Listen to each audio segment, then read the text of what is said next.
warahmatullahi wabarakatuh. Al-Fatiha. A'udzubillahi minasyaitonir rajim. Bismillahirrahmanirrahim. Alhamdulillahi rabbil alamin. Arrahmanir rahim. Maliki yaumiddin.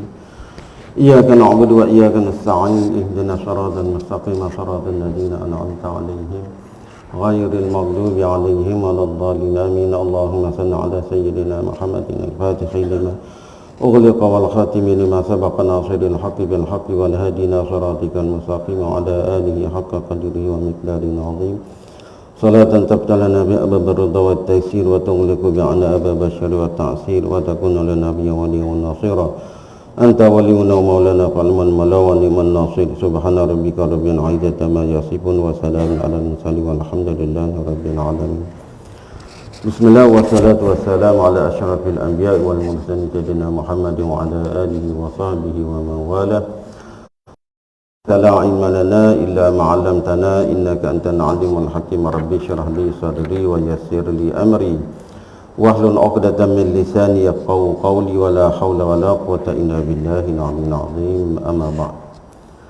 Alhamdulillah, terima kasih kepada yang bahagia Tuan Pengerusi Surah Al-Aziz serta memilih kita untuk sama-sama hadir di rumah Allah Ta'ala dan juga diberi kelapangan masa berada di dalam majlis perkongsian ilmu.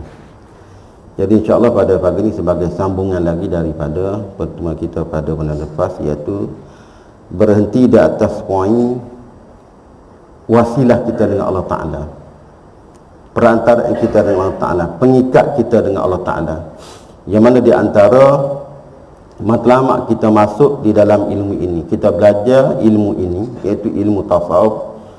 Maksud sebenarnya apa? Supaya kita ni ada connecting, ada persambungan, ada deal dengan Allah Ta'ala, iaitu maksud untuk kita dapat kembali balik kepada Allah Ta'ala, sampai balik kepada Allah Ta'ala, bersatu balik dengan Allah Ta'ala. Sebagaimana kata pemuka di dalam ilmu ini, iaitu Syekh Junaid Baghdadi, mengatakan bahawa ruh manusia ini perlu dikembalikan kepada sifat dan situasi kondisinya yang asal, iaitu dalam keadaan mengenal Allah Ta'ala, dalam keadaan syuhud dengan Allah Ta'ala, memandang kepada Allah Ta'ala. Itu sebenarnya tujuan matlamat, iaitu supaya ruh tadi dapat hak dia balik, dapat jati diri dia balik, iaitu dapat makrifah dengan Allah Ta'ala. Itu maksud. Cuma kalau kita berada di dunia ini, kita diberi dengan survival lain, dengan pakaian lain, iaitulah ruh berada di dalam badan. Dia terpenjara di dalam badan manusia, dia berada di dalam jasad. Maka bila berada dalam jasad, maka dia kena meraih dua tuntutan, iaitu tuntutan kepada badan dan tuntutan kepada ketuhanan, kepada ruh itu. Maka di sini merupakan sebagai satu perjuangan. Jadi bahawa apa? Allah Ta'ala dia tidak membiarkan kita ni dalam keadaan kesorangan, dalam keadaan tidak ada apa-apa kenderaan, tidak ada apa-apa senjata, alat. Allah Ta'ala telah bagi, cuma kita yang tidak guna, tidak exploit alat senjata yang Allah Ta'ala bagi, tali yang Allah Ta'ala hulurkan kepada kita ni untuk kita dapat sampai balik kepada dia. Maka inilah yang ada pada ayat ya ayyuhalladzina amanu taqullaha wabtaghu ilaihil wasilah. Maksudnya wahai orang-orang beriman, bertakwalah kamu kepada Allah Ta'ala dan carilah kabel, carilah wasilah, carilah perantaraan. Kena cari kabel. Jangan kita bergerak dengan sendiri. Kena cari tongkat, kena cari jalan hayat. Jangan kita bergantung kepada kekuatan yang ada pada diri kita. Kita kena mengaku, kita kena mengiktiraf kekurangan yang ada pada diri kita. Dan memang Allah Ta'ala buat kita dengan penuh segala kekurangan. Dengan kekurangan ini mengenai sebagai suatu senjata, sebagai satu kelebihan kepada kita, sebagai satu aset benar kepada kita, untuk kita ni dapat sampai kepada Allah Ta'ala. Jadi Allah Ta'ala perintah kepada kita, carilah jalan, carilah medium, carilah perantaraan, carilah pengikat, carilah tali, carilah penghubung, carilah talian hayat.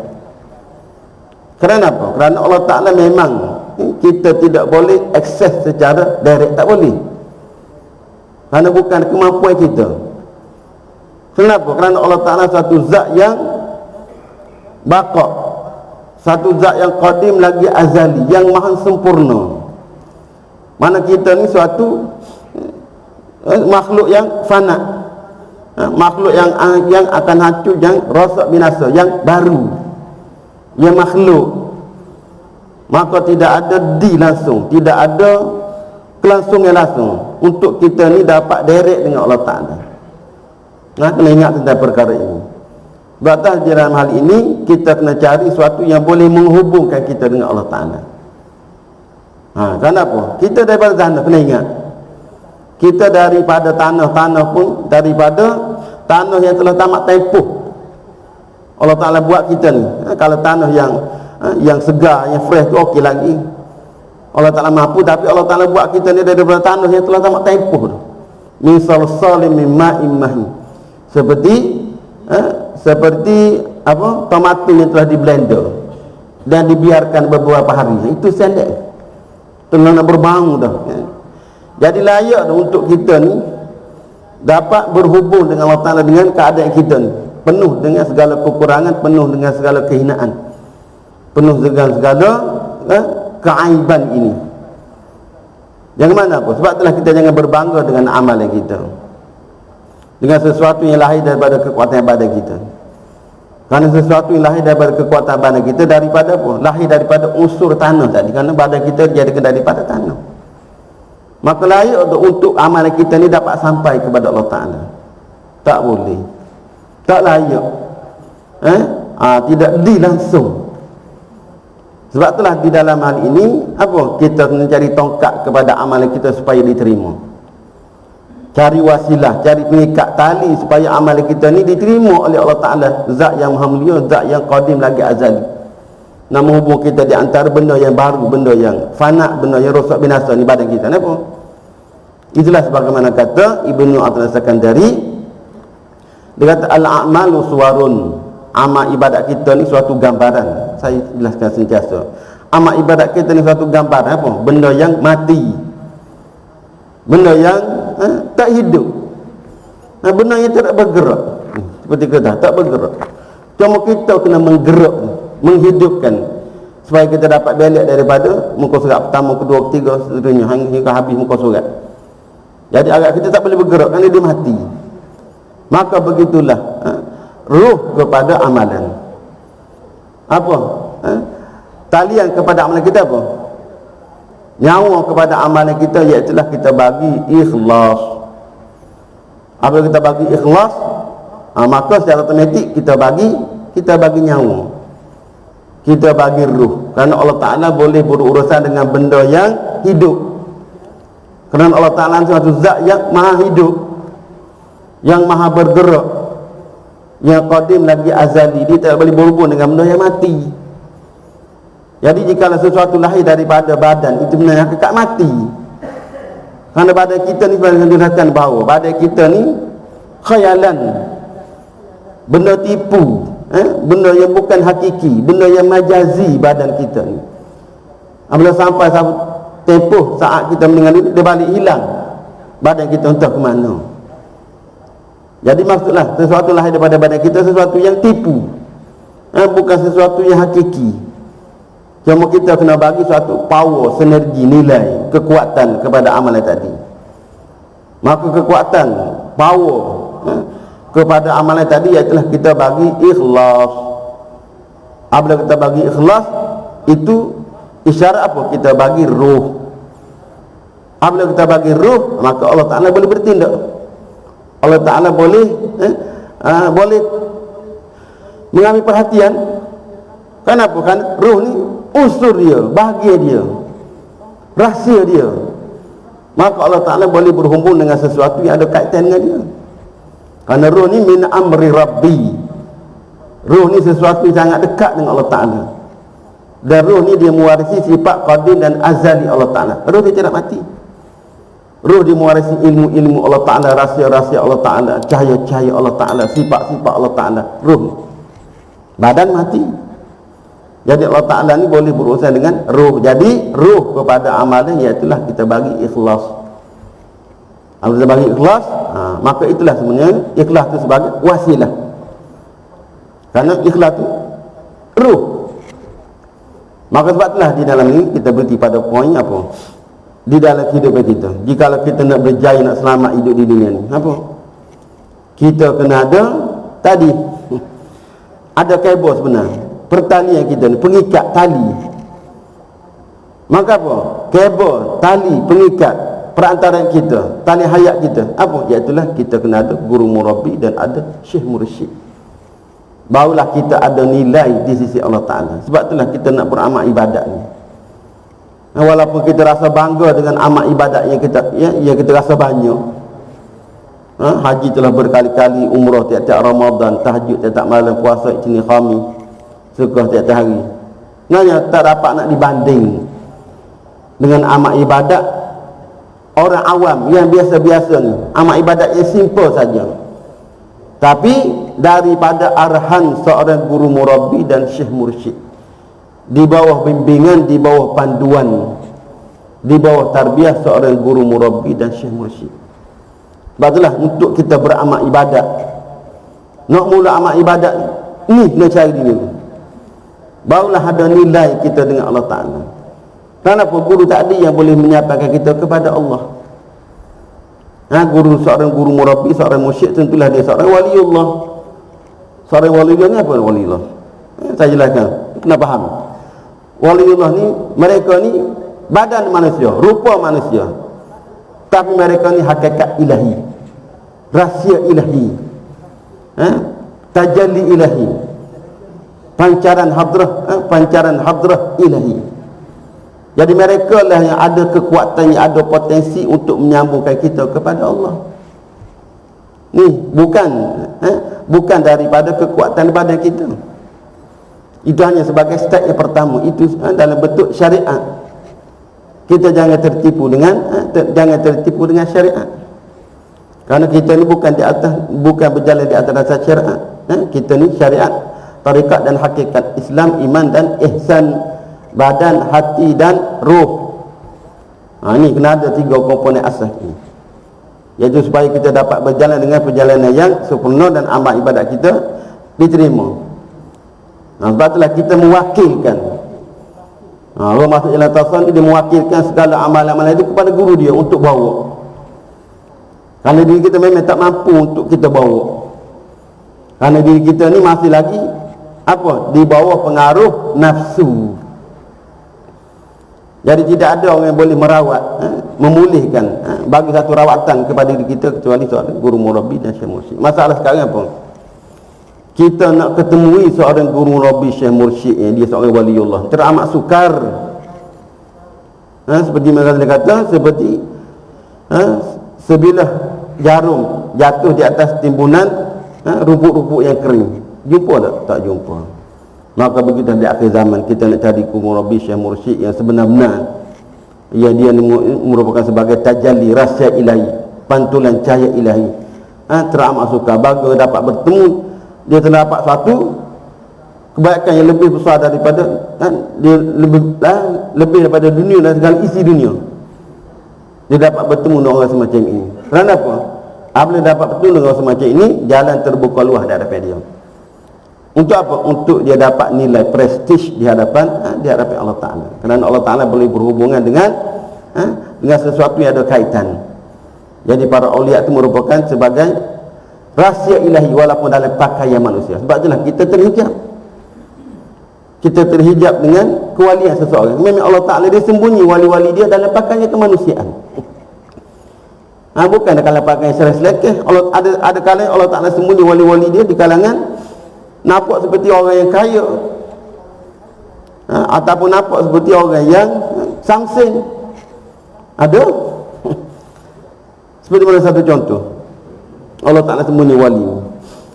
Ada 2 orang, dia lama telah berpisah, rakan seperguruan, dan rakan seperguruan ni ada seorang murid dia tinggal di tepi hutan bersama dengan murid dia. Maka pada satu hari dia mengarahkan murid dia ni pergi berjumpa dengan rakan seperguruan dia yang tinggal di bandar. Seorang guru dia kata, kamu pergilah berjumpa dengan kawanku dulu yang sama-sama belajar. Dia seorang wali besar, seorang tok guru, seorang yang mulia. Kamu pergilah minta nasihat dengan dia. Kamu pergi minta nasihat dengan dia tentang diri aku ni melalui pengantaran murid tadi. Maka murid dia pergi. Murid dia pergi dengan membawa apa? Bawa satu karung di atas belakang. Kalau dia bawa bekal kain baju atau sebagainya. Maka dia tanya, di mana rumah orang bernama Pulan-Pulan? Oh, dia kata, ni orang kaya ni. Dia orang dekat dengan istana ni. Pegawai istana, orang yang ada kemuliaan. Dia ni pegawai di raja. Maka kaya sangat. Maka bila ditunjuk sampai dah melalui satu perjalanan yang tanya sana tanya sini, tengok dia masuk ke dalam satu kawasan istana, macam istana. Dia terkejut, betul kau ni Tok Wali ni tinggal di dalam istana. Dia kata dalam pemikiran dia sebenarnya Tok Guru dia tinggal dalam hutan, di tepi-tepi hutan, di dalam pondok yang buruk. Itu pemikiran dia seorang wali Allah. Tiba-tiba dapat suatu perubahan, satu benda yang pelik. Wali ini seorang yang kaya raya, hidup di dalam taman dalam taman kebun yang luas, dan ramai pula pengawal-pengawal pula, pekerja-pekerja di dalam istana tadi. Maka bertemu.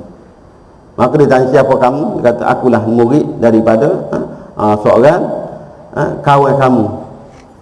Dia nak panggil Syekh, dia rasa segan.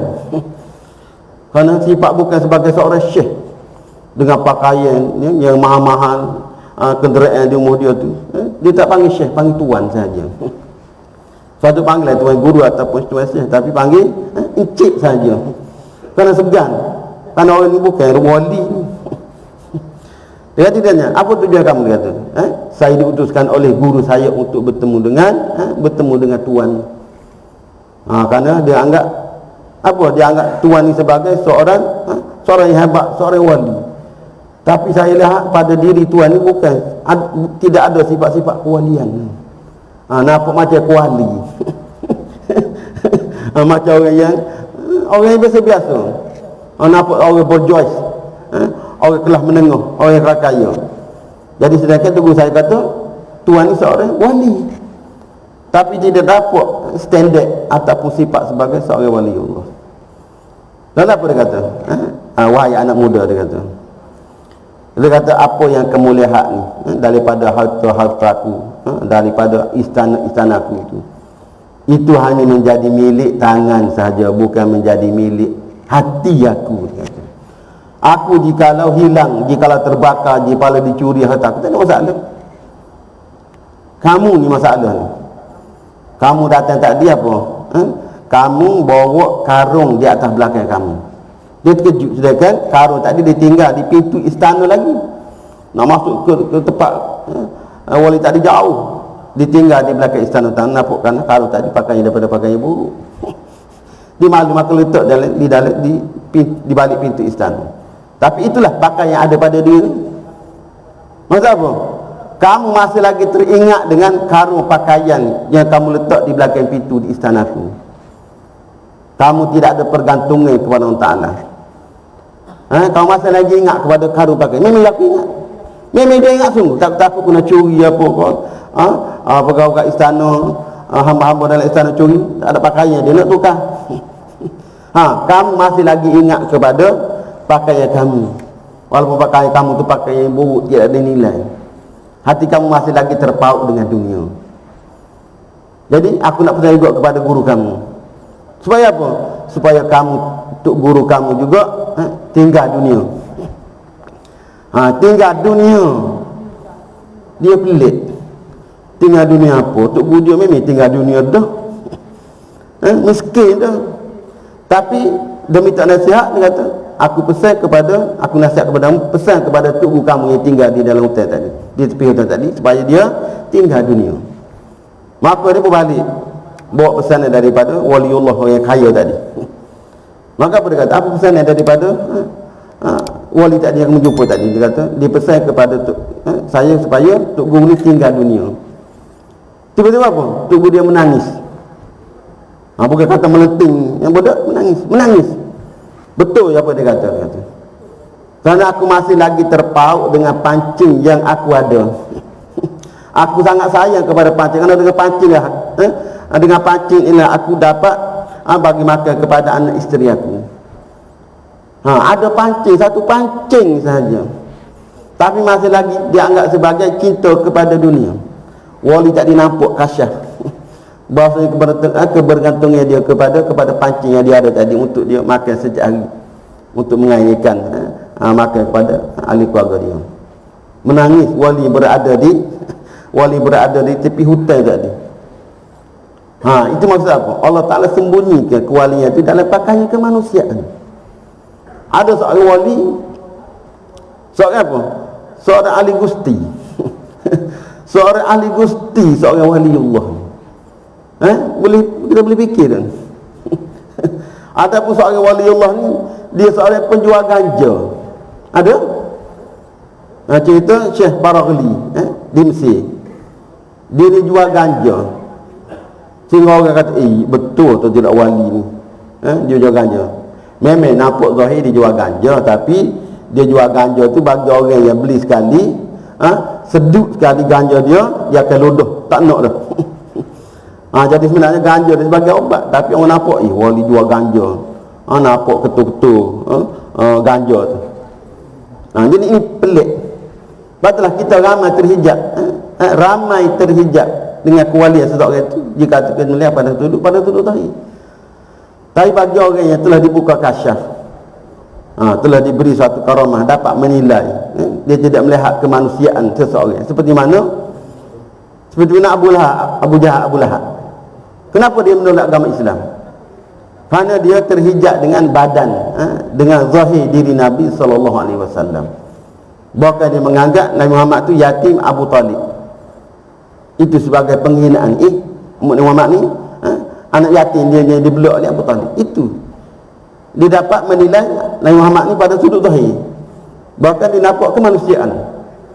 Batulah dia tak boleh menilai orang Islam. Dia kata, mali hazar rasul ya'kulu ta'ami mali hazar rasul ya'kulu ta'ami wa yashrabu wa yamshi fil aswaq. Rasul apa macam ni? Dia seperti kita, buat nasi seperti kita, pergi kedai seperti kita, makan minum seperti kita. Rasul apa macam ni? Jadi dia kalau boleh nak rasul-rasul ni jenis malaikat, dapat terbang di udara, dapat berjalan di atas air, dapat bercakap keluar api atau sebagainya. Ini dia nak satu benda yang super power, pelik-pelik.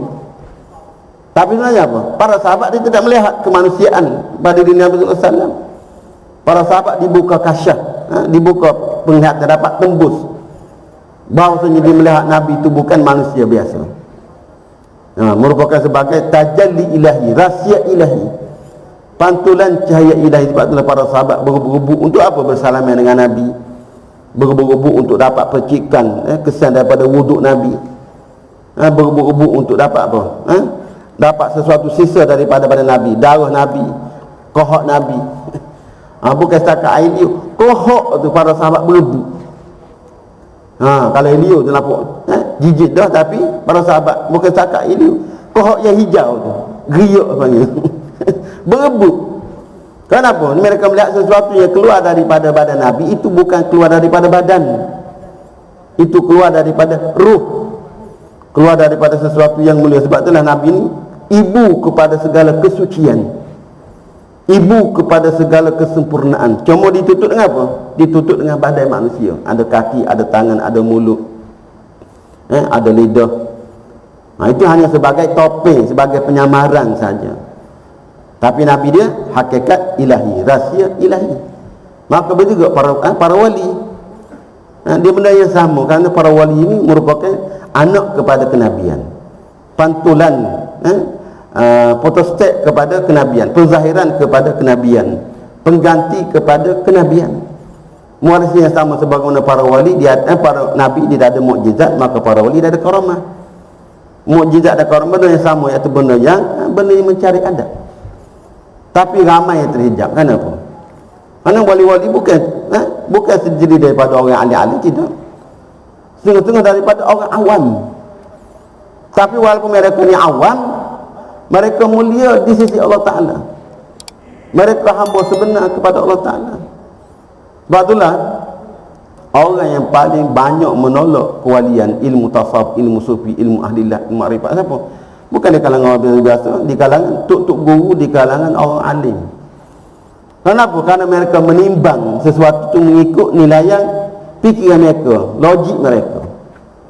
Mana boleh aku belajar bertahun-tahun dengan guru ni, universiti tu, universiti ni, dengan CJ tu. Tentulah perlu mulia. Ni dia bergantung kepada kekuatan mujahadah, kekuatan fizikal. Tapi di sini Ta'ala tak mustahil. Allah Ta'ala bagi kemuliaan kepada siapa yang dia kehendaki. Zalika fadlullah yu'tihi man yasha.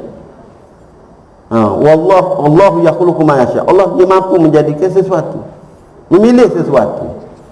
Padalah kata Sidi Abdul Hasan Al-Sadzili, dia kata asyaddun nas hijaban al ulama subhana man hajabal ulama bi ulumihim. Sesungguhnya apa? Orang yang paling terhijab, asyaddun nas hijaban, orang yang paling terhijab dengan ilmu ini, ilmu tasawuf, ilmu tarikat, ilmu hakikat, ilmu ma'rifat. Apa? Di kalangan alim ulama. Kenapa? Kerana mereka menimbang sesuatu itu dengan ilmu mereka. Kerana sesuatu lain daripada kekuatan pada kita, sesuatu yang mati, sesuatu yang tipu sebenarnya. Tapi ramai kita yang tertipu dengan aset, dengan hasil yang lahir daripada badan kita. Ini maksud. Dan seorang wali, seorang wali Allah, walaupun dia tu daripada kalangan orang awam, dia lebih mulia daripada seorang alim ulama yang hebat. Ni asas seorang wali yang awam, orang yang tak pandai baca, tak pandai menulis, tapi lebih mulia daripada seorang tok guru, daripada seorang ustaz, daripada seorang maha guru, daripada seorang alim yang hebat-hebat. Kenapa? Kerana kita belajar ilmu ni daripada usaha kita, daripada kemampuan kita. Tapi waliullah ni pilihan daripada Allah Ta'ala. Sama seperti Nabi dan Rasul. Bukan pilihan mereka nak jadi Nabi, tapi pilihan daripada Allah Ta'ala. Dan pilihan Allah Ta'ala yang lebih sempurna, yang lebih hebat. Jadi ni kita nak kenal standard, cara, skill sebenarnya hubungan dengan Allah Ta'ala. Sebab itulah saya katakan tadi bahawasanya jikalau kita dapat dipertemukan dengan mana waliullah, itu merupakan sebagai Allah Ta'ala nak bagi satu kebaikan yang besar kepada kita. Allah Ta'ala nak menyambungkan kita kepada dia. Kerana tidak ada orang yang boleh menyambungkan kita kepada Allah Ta'ala kecuali orang yang ada hubungan dengan Allah Ta'ala, orang yang ada kaitan dengan Allah Ta'ala, orang yang ada akses dengan Allah Ta'ala. Mereka yang boleh menyambung. Sama seperti siapa dalam perkara ini? Seperti saya cerita dulu tentang Imam Ghazali dengan abang dia.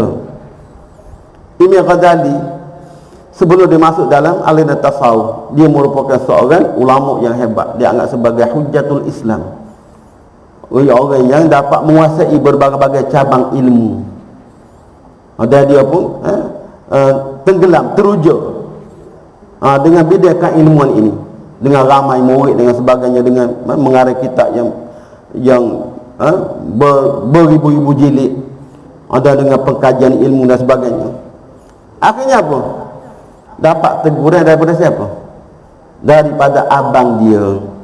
Dapat hidayah melalui perantaraan abang dia, supaya dia ni apa? Tidak tenggelam dengan populariti, dengan glamour dia, dengan nafsu dia. Saya sudah dukit cerita yang panjang, iaitu adik dia ketika dalam solat mufarakah daripada jadi makmum kepada Imam Ghazali.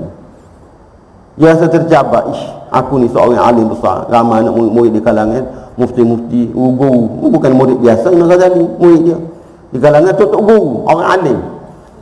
Tiba-tiba abang sendiri tidak hormat, tidak memuliakan dia. Kenapa? Kerana abang dia ni, dia dapat membaca hati, baca dalaman yang ada di dalam Imam Ghazali di waktu dia solat. Sehingga dia kata, kenapa kamu mufaraqah dia kata berlaku peristiwa ni 2 hari. Pada hari pertama dia kata aku melihat kamu sedang berguluman dengan darah, di baju kamu pun dengan darah pada hari pertama. Hari kedua aku melihat kamu sedang memikul keledai dalam keadaan haji. Jadi bagaimana aku nak jadi makmum pada kamu dalam keadaan kotor, pikul keledai yang bernajis dan sebagainya. Pada aku mufaraqah. Kenapa? Imam Ghazali menangis. Imam Ghazali terkejut. Rupanya apa? Abang dia, walaupun abang dia tak pandai membaca, tak pandai menulis, abang dia kerja sebagai apa? Sebagai tukang tenung kain. Bukan menjahit kain, tukang tenung, nak buat kain. Dapat membaca hati dia kata. Apa dia kata apa? Kamu hanya dapat membaca kitab sahaja, menulis kitab sahaja, tapi kamu tak dapat menilai diri kamu, tak dapat baca yang ada di dalam hati kamu, dia kata. Jadi aku dapat baca apa yang ada di dalam hati kamu. Kamu ibadat bukan kerana Allah Ta'ala, kamu ibadat tidak khusyuk, tidak hadir hati, kamu ada sesuatu selain daripada Allah. Jadi teknologi ada pada abang dia, walaupun abang dia tak pandai baca, tak pandai nulis, tapi seorang waliullah, orang yang dapat ilmu, dapat wahyu daripada Allah Ta'ala. Apa dapat wahyu? Dapat ilmu daripada Allah Ta'ala tu, dapat rahsia daripada Allah Ta'ala. Sebab itulah para awliya dia dapat menerima wahyu daripada Allah Ta'ala. Maksudnya dia dapat akses isyarat daripada Allah Ta'ala. Kenapa? Kerana hati dia tu telah menjadi milik mutlak Allah Ta'ala. Jadi apa yang keluar daripada mulut dia tu lahir daripada isyarat pantulan, arahan daripada Allah Ta'ala. Itu maksudnya telah menjadi, hati dia telah menjadi pantulan kepada cahaya ilahi. Dia telah menjadi penzahiran kepada hadrah ilahi. Ini hakikat para awliya. Jadi yang perlu kepada kita apa? Perlu kepada kita kepasihan hati, bukan kepasihan lidah. Perlu kepada kepasihan hati. Jadi apabila perlu kepada kepasihan hati, maka kita sebenarnya apa? Itu sebagai motivasi datang kepada kita bahawa kita tidak terlambat lagi. Walaupun kita tak dapat dan nak belajar tinggi-tinggi ni, kerana kita telah mau lanjut dah, berkeluarga dah, tak mampu dah, otak pun tak pikat dah. Tapi apa? Kita jangan rasa terlepas. Walaupun kita tak dapat kepastian di lidah, tak dapat nak belajar dah, tapi kita sebenarnya dengan Allah Ta'ala apa? Perlu kepada kepastian hati. Kepastian hati ni semua orang layak. Bagi orang yang bersedia apa? Iaitulah menghina diri di hadapan Allah Ta'ala, merendah diri di hadapan Allah Ta'ala, menghambakan diri di hadapan Allah Ta'ala. Semua orang mampu, cuma semua tak boleh. Kenapa? Kerana ada nafsu dalam diri kita. Jadi jika kita dapat matikan nafsu, menghilangkan keakuan, maka kita akan dapat satu kepasihan hati. Dan Allah Ta'ala menilai pada sudut kepasihan hati. Jadi kembali kepada apa tadi? Carilah wasilah. Jadi sebenarnya apa? Telah ada dengan kita ni suatu wasilah, suatu senjata, suatu alat. Walaupun saya katakan di bawah kita nak bertemu dengan para wali Allah terhijab, terhalang. Di antara faktor kita terhijab, memang mereka ada. Mereka tidak lekang daripada alam ini, daripada bumi ini, daripada setiap sudut di alam ini, kerana mereka ni kerajaan Allah Ta'ala, sama seperti kerajaan dunia ni. Kerajaan dunia ni yang mana tidak ada satu inci, satu sudut pun yang tidak terlepas daripada pengawasan kerajaan. Tanah di Putrajaya ni, adakah suatu bidang tanah yang tidak ada di bawah pengawasan daripada Perbanan Putrajaya? Ataupun tanah di Kelang, adakah tanah yang tidak ada di bawah pengawasan majlis perbandaran? Ada pegawai-pegawai yang menjaga setiap inci sudut. Maka begitu juga kerajaan Allah Ta'ala ni, inilah kerajaan yang sebenar. Dia ada yang menjaga setiap sudut, setiap inci di atas bumi ini. Cuma kita yang tidak ketemu mereka. Kenapa kita ketemu mereka? Kerana kita yang buat guide, kita yang buat halangan. Kenapa Allah Ta'ala mengatakan ada kaedah apa? Man istaghna istaghna Allah. Sesiapa yang rasa terkaya, maka Allah Ta'ala lebih kaya lagi.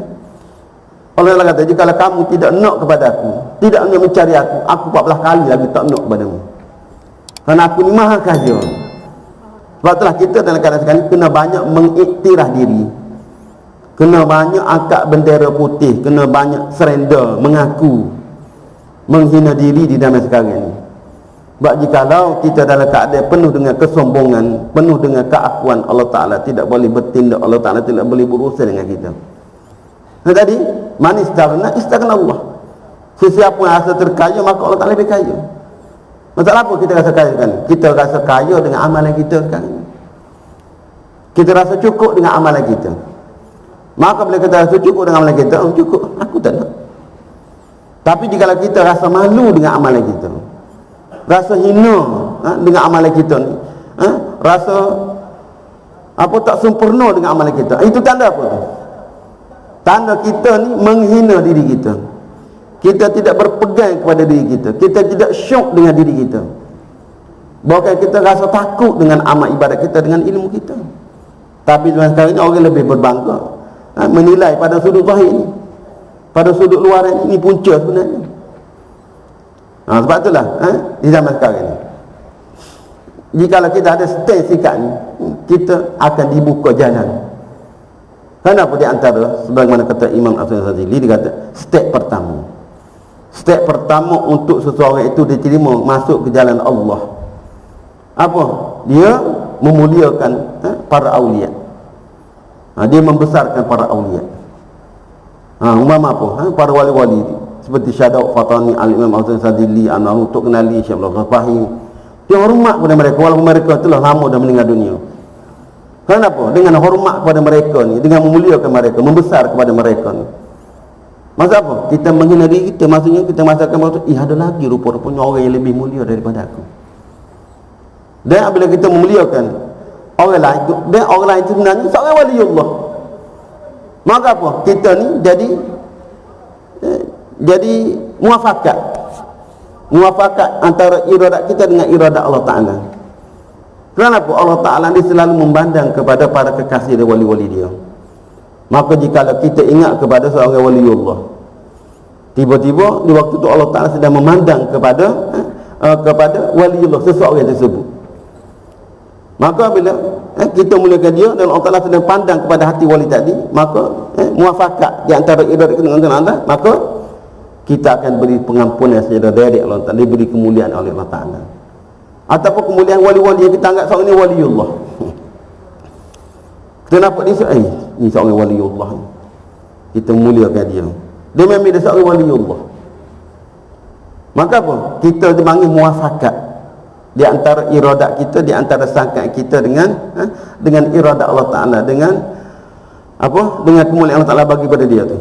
Maka kita akan diberi pengampunan dosa, diberi satu kemuliaan oleh Allah Ta'ala. Kenapa? Kita menganggap bahasanya ada lagi orang lebih mulia daripada aku. Itu maksud. Tapi tengok kita ni, paling takut ni kerana kita ibadat ahli surah ni.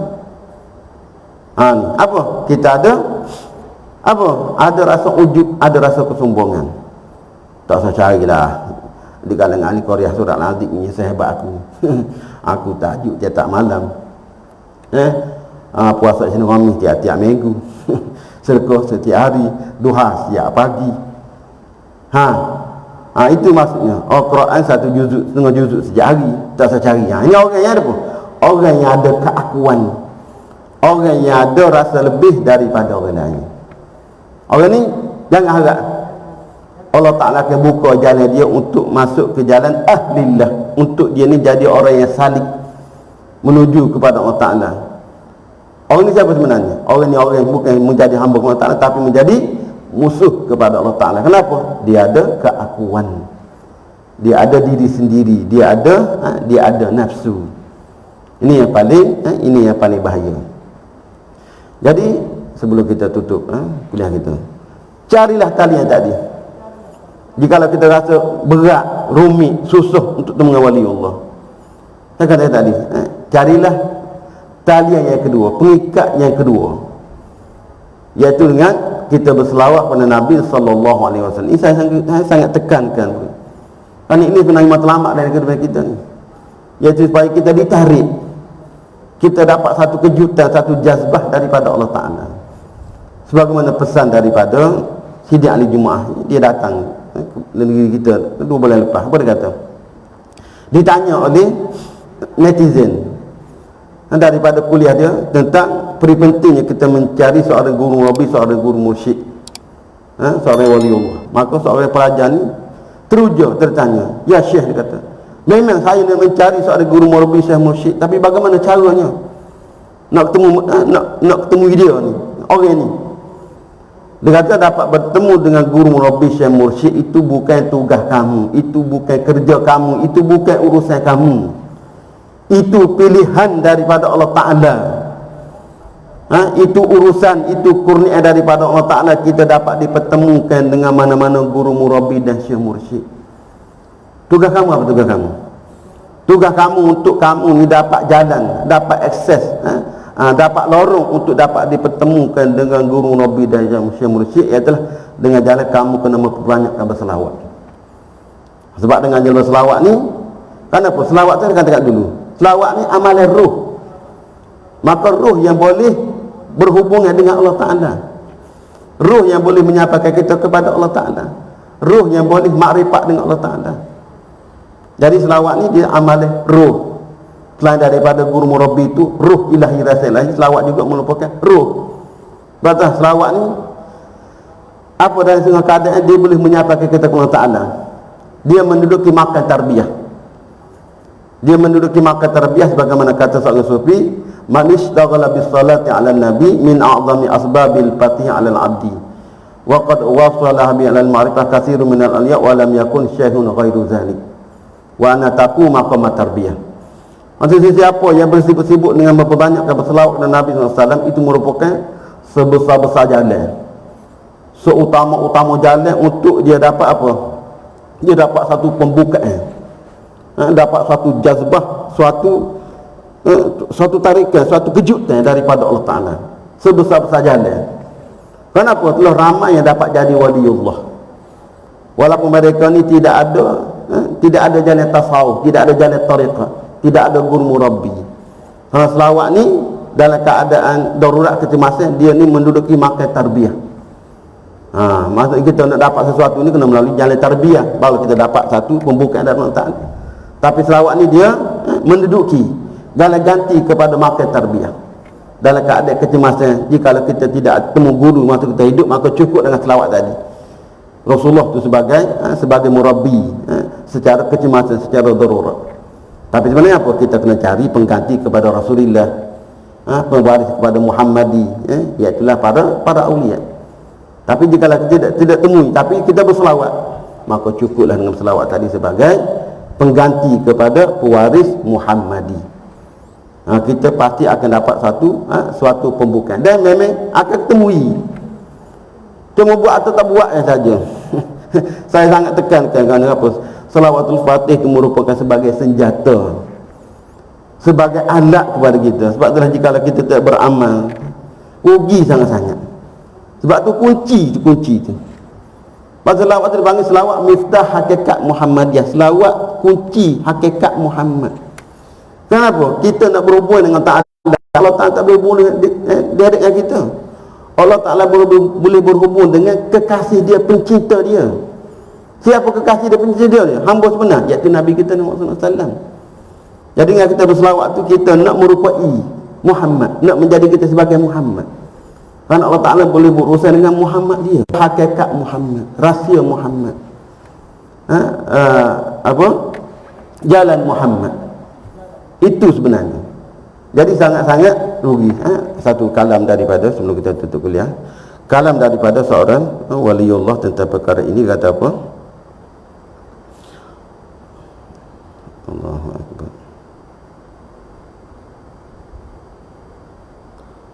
Dia kata kunci telah ada, cuma kita tidak guna.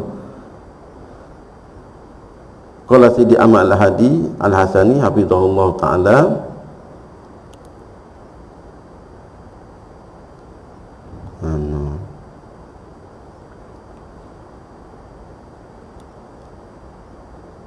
Allah.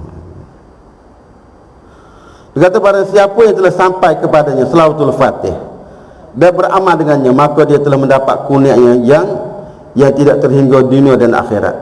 Dan pada siapa yang telah sampai kepada Salawatul Fatih namun mengabaikannya, sesungguhnya Allah terkaya daripada sesuatu dan gugurlah dari dirinya suatu limpahan perbandaran Allah Ta'ala yang maha agung.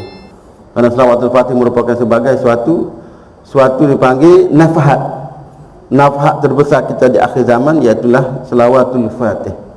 Dan di antara kata lagi dikata orang yang mendalami salawatul fatih dan mendalami dalam syama'il Muhammad, maka dia tu dilipah dengan banjir Muhammad. Jadi sebenarnya kunci telah ada kepada kita, cuma dia kata apa lagi? Dan apabila diri telah diberikan kunci baginda Nabi sallallahu alaihi wasallam, maka apakah diri masih tidak mahu untuk membuka pintu baginda Rasulullah sallallahu alaihi wasallam? Jadi suatu kerugian, suatu musibah, suatu benda yang terlepas. Dah kunci ada, kata kenapa kita tidak guna kunci jadi? Nak masuk sesuatu kan ada kunci.